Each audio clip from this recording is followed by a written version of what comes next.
Probably technology.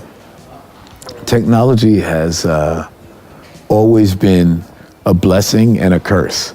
It's always given us the means to an end, but it's never as good as we want it, so we always have to work around. I started out in the completely analog era, where if we wanted music that was an exact groove to go around, we actually had to cut a tape loop and, situate microphone stands to keep the tension tight to run it across the heads over an analog tape recorder. I mean, those days are gone. Now you just make a loop, you go backwards. When I did a record, I did the Duran Duran record, Notorious, we made the analog master, that effect of no, Notorious, that is actually cutting the two-track tape and having the left side go forwards and the right side go backwards. I mean, so that's the era I come from. Nowadays, you could easily do that. In the old days, that was like, oh, man, we got to get it exactly right, so. I won't tell no lie, all over people. Wow. There is no secret. It's how I hear music. I don't think I've ever had a hit record in my life that I didn't play guitar on. And it doesn't make any difference whether it's a group like Daft Punk or an artist like Diana Ross, where some people will go into the studio with me and they don't know what I'm gonna do. They know I'm the producer or they know I'm the songwriter. They don't know that I'm actually gonna play. They don't know that I'm actually gonna do all the orchestration. They don't know that anything. They just know, oh, we met this guy Nile, we like him, now we wanna go make a record. Then I wind up doing many, many jobs. So I think my secret is, it's not really a secret because it's not like I try and hide it. I just learned a lot about music and I hear music a certain way, and I'm always trying to do something new. So I know you can't always do something new, but if it's new to you, it's new. So that's what I try and do.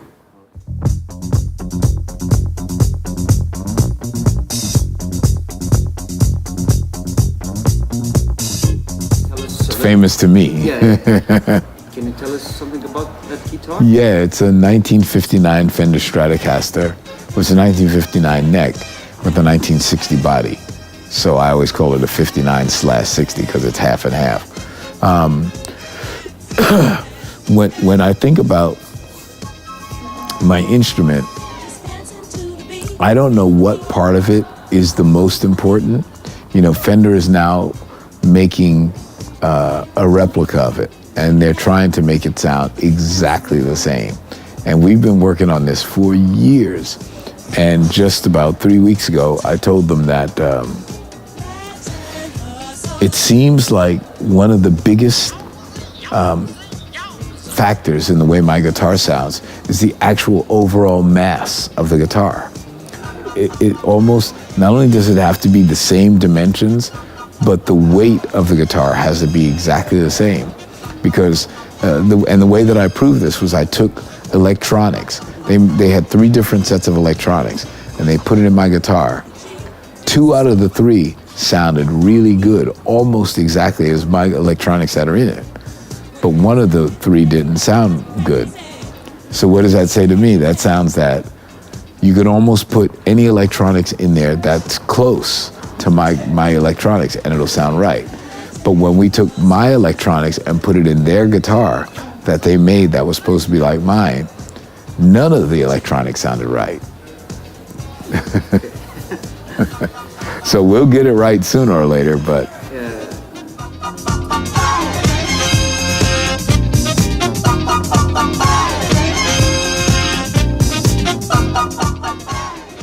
yeah, I mean, it's, like some specific? Oh yeah, I mean, my microphones are a key part of the recording business, and I've never worked in a studio that doesn't have a wide array of microphones because, I come from the analog world. And so much of what we recorded, we cut to tape, and it sounded right when it went to tape. Sorry, I'm a little cold. Just to give you an example, if you take David Bowie's album, Let's Dance, and you just put the faders to 0, it almost sounds like the mix of the record. And you could do that to any of my records. They all sound like that because we record them right going to tape. Now, in the digital era, we don't do that so much. We actually want the flexibility of being able to manipulate the sound afterwards. So now when I play guitar, I actually play dry on every record. I don't go through any amplifiers or anything. I'll go through a preamp, but I won't record my amplifiers. And that's because I want to reamp them. Because depending upon the timbre of the other sounds that we decide to use later on, I want my guitar to fit perfectly in the record. And the problem is that if I record my guitar first, then people are forced to work around me. If I have a sonic representation of that instrument, that's going to force other instruments to have to conform. The way that I like to play is I usually like to go last. I just saw an interview with Brian Ferry, and he says, no matter how many musicians we have on a tape, Nile Rodgers can go in and find a spot in the middle of chaos and make the groove better. I like having that role. I like being the person who can think of that stuff. So now when I'm writing songs and it's starting out with me, in the old days, we would just make it right because that's how we did it. So when you listen to Let's Dance, there's only one take of Let's Dance. There's only one take of Good Times. Because once we get it right, we go, okay, that's it, and move on. But in today's world, I know that there's going to be remixes, there's going to be all sorts of stuff, and I don't want to have a person locked into a sound because that's the sound that I heard the day that I recorded it.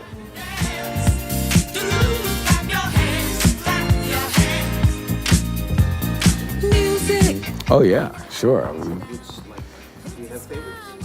Yeah, I mean, I have a whole collection of gear that goes all the way back to. If you look in my locker, we have everything that goes back to the earliest, Micro Moog. I have a Micro Moog in my closet. I have Micro Moog, Juno, Prophet. I have new versions of Prophet 5s. I have, and as far as modeled, so I'm talking all the real actual units. So I have the real, Juno 60s, a real Prophet 5, a real Micro Moog, a real Mini Moog. I have the actual real ones. I have the real Yamaha CS80. I mean, the real one weighs 80 gazillion pounds. I have all that stuff in the library, in my locker. But then when it comes to modeled synths, we have every modeled synth you can think of. We have modeled Mellotrons, we have modeled everything. So all of the great analog and even some of the digital synths that we love, I have the real ones. I still have, I can't believe it. When people come to my house, I have, DX7s. I have everything. We have every single thing. Some things we've had modified. I have a Mini Moog that's been modified to read MIDI and spit out MIDI and stuff like that. But it really is a real Mini Moog. I have I can't think of a synth that we don't have. Either we have the real one or we have a modeled version. I have every Casio ever made, every one.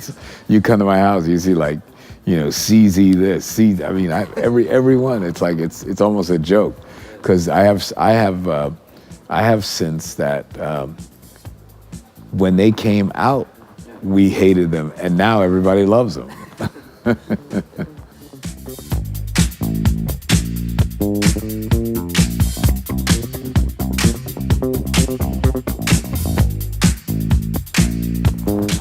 every plugin I can think of. I mean, So any specific, any EQ compressors that you like more than others? That's a tricky question because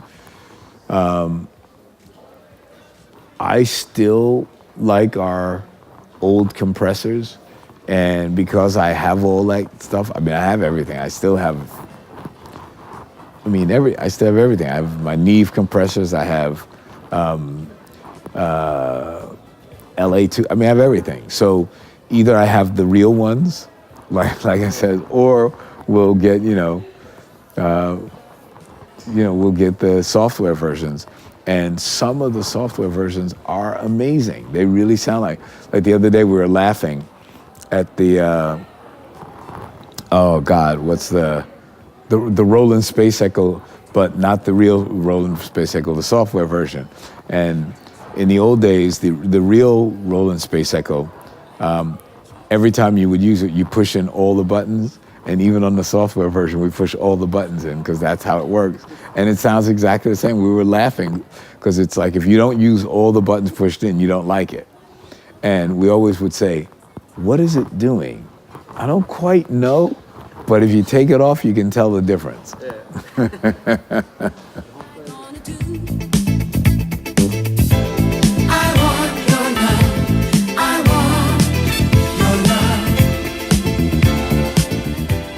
They say that we're the surrogate fathers of hip hop, that we're the sperm donors of hip hop, because so many of our grooves have been the foundation of huge hip hop records. Of course, the first one, Good Times with Rapper's Delight. That record, when we did Good Times, we had no idea that it would go on to influence so many rappers and so many MCs and so many DJs. I mean, that track, probably more than any other Chic track, has done more for our careers in the secondary world than any other track. I mean, Good Times is everywhere. And even La Freak. I don't know any DJ that doesn't have a sample of like not one. I want your love. I need your love. I'll share. Well, I never try and give advice, but the one thing I would say is the thing that I feel, and maybe that means something to other people, is I love what I'm doing. And I'm smart enough to know that just because I love it doesn't mean that other people are going to love it. I hope they do. But I've learned to love the frustration of not having hit records, of doing something that I truly believe in my heart is good, but sometimes that work doesn't find an audience. But it makes me smarter because it goes on to become the foundation of something else that turns into something else. And that's the truth. I mean, I really love some of my records that have not been hits. And I think that you could hear in some of those records the process developing. You could hear me growing up, if you will. It's almost like a child learning how to walk. You can see me taking baby steps, and all of a sudden I can get it and I can start running, and then it becomes, Let's Dance, or it becomes, Like a Virgin, or in the case where someone else can hear a part of my music and take it and sample it and turn it into another song, like Mojo did with Lady. Like, that was a song that I loved, but we couldn't find an audience. Mojo took that, sampled it, turned it into Lady, and we had #1 records all around the world.